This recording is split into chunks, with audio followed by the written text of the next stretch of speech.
Hello, my name is Joe Ferry, and I'm making this video for HD Music. I became a record producer in a very convoluted way. I was playing in a wedding band, and they wanted to make a record to sell on the weddings.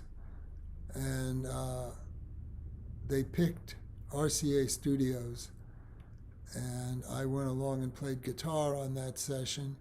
And the engineer, whose name was Joaquin Lopes, and his nickname was Joe, and he's no longer with us, unfortunately, he said to me, "You ought to be a record producer." And I said, "Well, what does a record producer do?" And he said, "What you're doing, you're directing the session." And I didn't even realize I was opening my big mouth and telling people what to do, but I was guiding the session along and making sure that everything got done in a timely manner.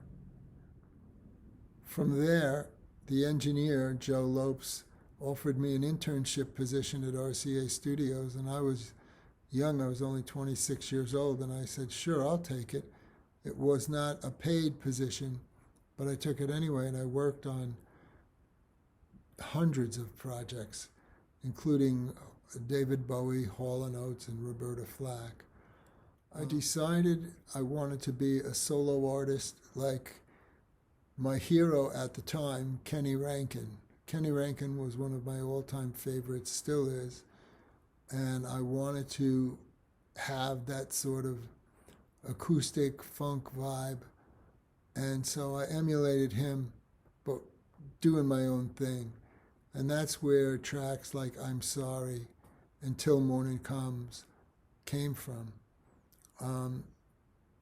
We recorded most of the tracks, and that's Will Lee, Steve Jordan, and all the session guys. We recorded everything mostly live in the studio.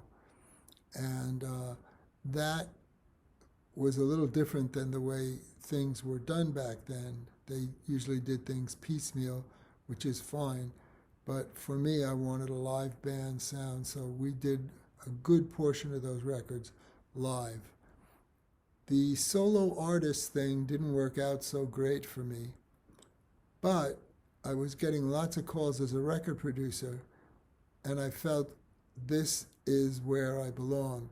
I enjoyed being in the studio, I enjoyed making records, and I was very popular as a record producer.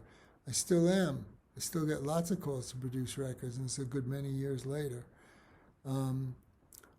I got deeply involved in reggae and ska when I began to work for a record company called Shawnee Records. And I produced the Scatolites and Toots and the Maytals and all kinds of reggae artists. And I also worked deeply in the blues field and produced Dr. John. So my producing career has flourished ever since the 70s. But the live performing didn't work out so well. Once I was involved with reggae, I did meet some great success as a live band with my group, Big Ska. We've been performing for 25 years now.